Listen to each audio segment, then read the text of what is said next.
Today on the show, we're going to be talking about the Teen Titans. If you didn't know that the Teen Titans is supposed to be a high-stakes drama with a few action elements thrown in, then this show is most definitely for you.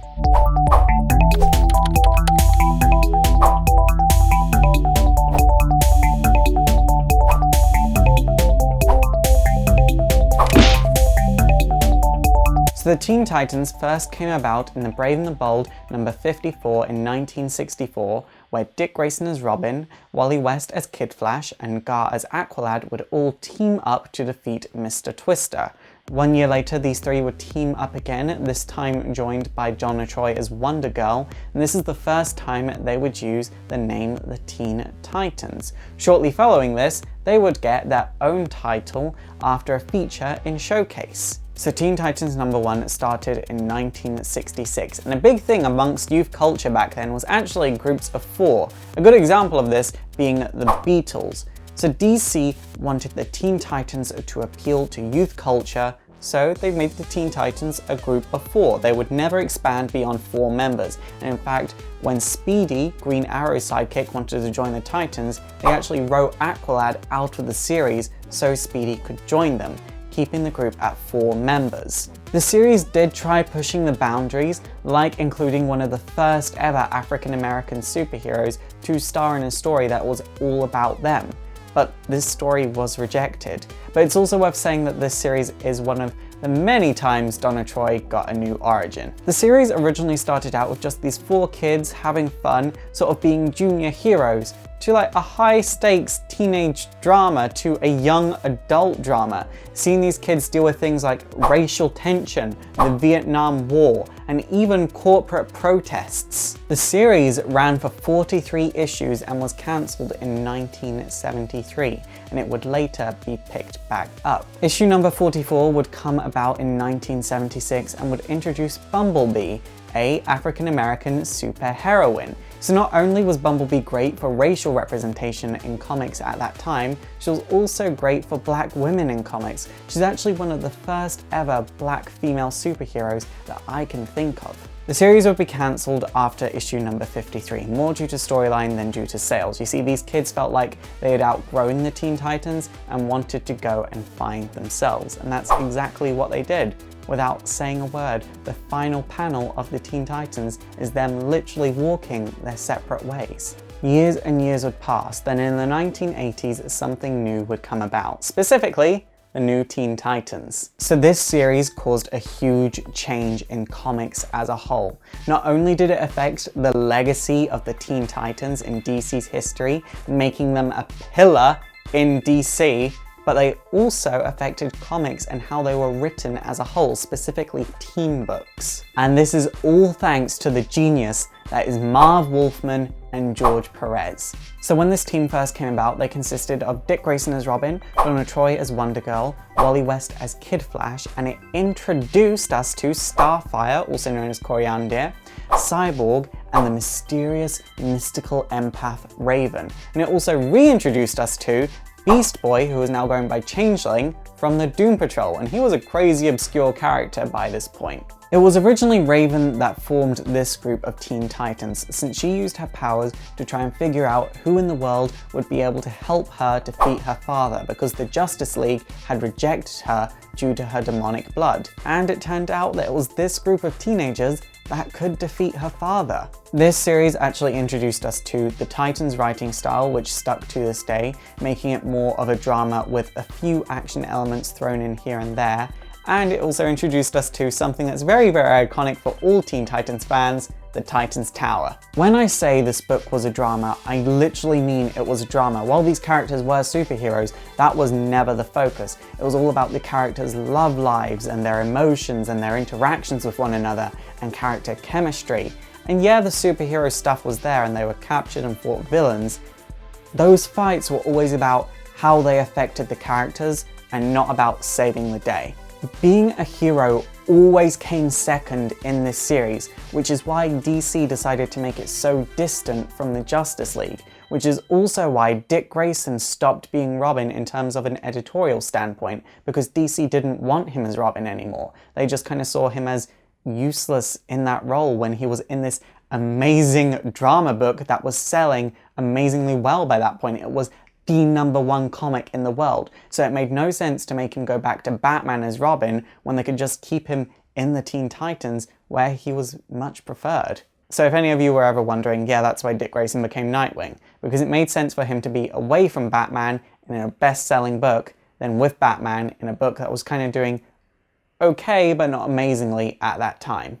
It's also worth mentioning that Wally West quit being Kid Flash around this time, and the next time he would become a hero, he was actually the Flash. So if you grew up anywhere between the 80s and 2011, Wally West was probably your Flash and not Barry Allen.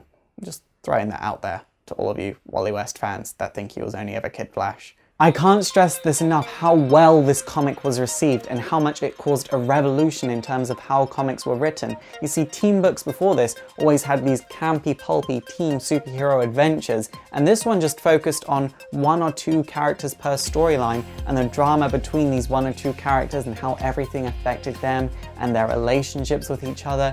It was so amazing. And that's why when it crossed over with the Uncanny X-Men, it just made so much sense, because that was another comic doing something similar around this time. Notable storylines from this run on the Titans include Who is Donna Troy?, where we try and figure out Donna Troy's new origin once again. We also had the Judas Contract, which is the storyline which involved Terra and Deathstroke and just how messed up Terra was and how she was a bit of a psychopath. There was also A Day in the Lives, which no comic other than The Day in the Lives has affected my writing style so much. Like, A Day in the Lives literally just follows each of the Titans' personal lives for one day. And it's amazing, and I would love to see a whole series about that, where it was just in each issue you followed a hero in their personal lives just for one day. Eventually the series would start again from #1, and this really didn't affect until issue #5, where George Perez would leave. From 1980 till 1996, characters would come and go, die, be revived, die again, be revived again. Looking at you, Raven. So much so that this book actually had the 3rd, 4th, 5th, and 6th generation of Titans in it. Towards the end of this run of the Titans, there were 2 spin-off books. One was called Teen Titans Spotlight, where you just focused on a single character for each individual issue. And the other one was the Teen Titans, which was a team from the future that came back to stop Donna Troy from having her baby. Then in 1996, the Atom would form his own Teen Titans. We don't talk about this run of the Titans. It's probably the worst run of the Titans to date. Like, just don't talk about it, don't look it up, don't do anything with it.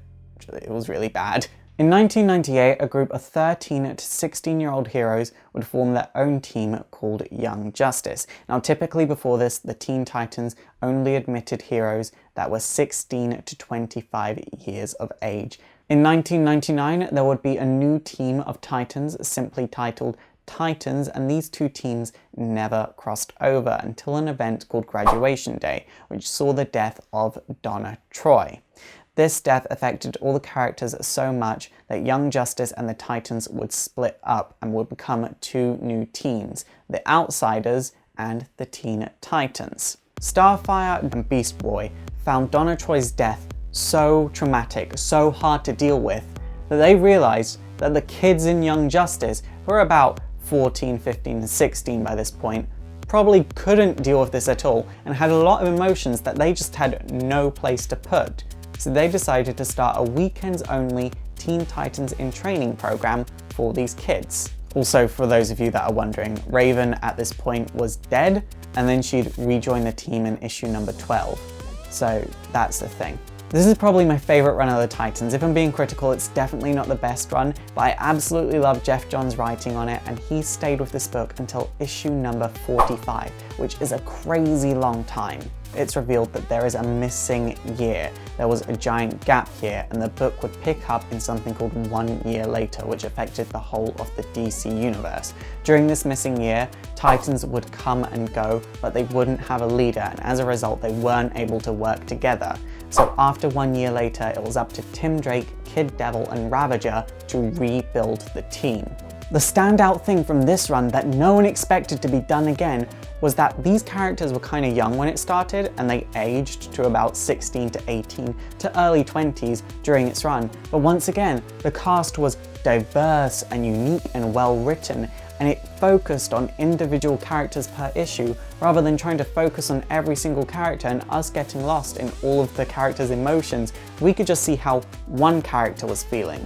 Some standout characters from this series in terms of this was actually Miss Martian, Megan Morse, who's from Mars, and we saw her try to fit in with everyone and she just couldn't because she wasn't from here as much as she tried to be, and as a result she found her home in Australia because she was weird, she found they're weird, and it made sense to her. One character that I loved from this run was Kid Devil. He basically had to sell his soul to get superpowers, and he did so willingly, but then we see him sort of deal with that, knowing that he's eventually going to lose his soul. And does this make him a full human, or is he now half a human? And how does he deal with this? And then he eventually loses his powers and wants them back and almost sells his soul all over again, but this time he will really lose his soul, but he genuinely considers this because he wants his powers that badly. This series would run until 2011 when the New 52 came about, but then the third generation of Titans would get their own book once again in 2008, called Titans. So this book once again would focus on the characters' emotional states. It was utterly fantastic. I loved every second of it, but there was one very important thing that happened in this book that I want every fan to take note of. Starfire and Dick Grayson for years and years and years had been in an on and off relationship. One minute they were together, the next minute they were separated. And by this point, they hadn't been together for a minute. So they basically talked to each other about everything. By the end of this talk, they both agreed that they weren't going to get back together because they're just not meant to be together. They weren't made for each other, and this life isn't for them to be together. And they just agreed on this, and it was totally mutual, and it was really, really sweet and really, really sad, but they had so much respect for each other, and they just didn't want to be together anymore. And every single writer since then has respected this, and I just kind of wish the fans of the TV show would read the comics so they could learn to respect this as well. Starfire and Dick Grayson are not meant to be together anymore. They said it themselves. After the events of Brightest Day, the focus of this book would shift to a team called Titans Villains for Hire, which is a group of Titans that was founded by Deathstroke, and like the title implies, they are villains. But in actuality, this book was kind of Osiris and those evil Titans guys, and Deathstroke is there too, I guess, .com or whatever. In 2011, the New 52 would come about and Scott Lobdell would write the Titans and would totally miss the point. That book would eventually be cancelled in 2014, then in 2014 the Titans would start back up from issue number 1, and I had high hopes for that series, but once again it's just missing the point completely. I love the Titans a lot. I have every single issue of the Titans going back to their first appearances in The Brave and the Bold. There are very few people in this world that love the Titans as much as me. I won't say I love it the most because I don't know anyone else that likes the Titans as much as me, but I'm sure there's someone out there. I want the Titans to relive their glory days. I want them to be the #1 bestseller in the world just once again, because they deserve it. They don't deserve what they've gotten so far in the New 52. And that's why I'm incredibly excited for Titans Hunt, which is being written by one of my favourite writers, Dan Abnett, who actually did a run on the New Mutants a few years ago, but wrote it how you should write the Titans, which was amazing. So he is the perfect writer to be on Titans Hunt. It's super effective! Okay guys, that is it for today. So which is your favourite incarnation of Titans, and which of the generations is your favourite? Please let me know in the comments down below. And also don't forget to thumbs up and subscribe if you want to see more history videos. And also don't forget to like me on Facebook, follow me on Twitter, support the show by checking out my Patreon so I can make bigger and better and more history videos. And also don't forget to subscribe to my vlogging channel if you'd like to start your day with me every single day. My name is Faust, this has been Exploring Comics, and it is super effective.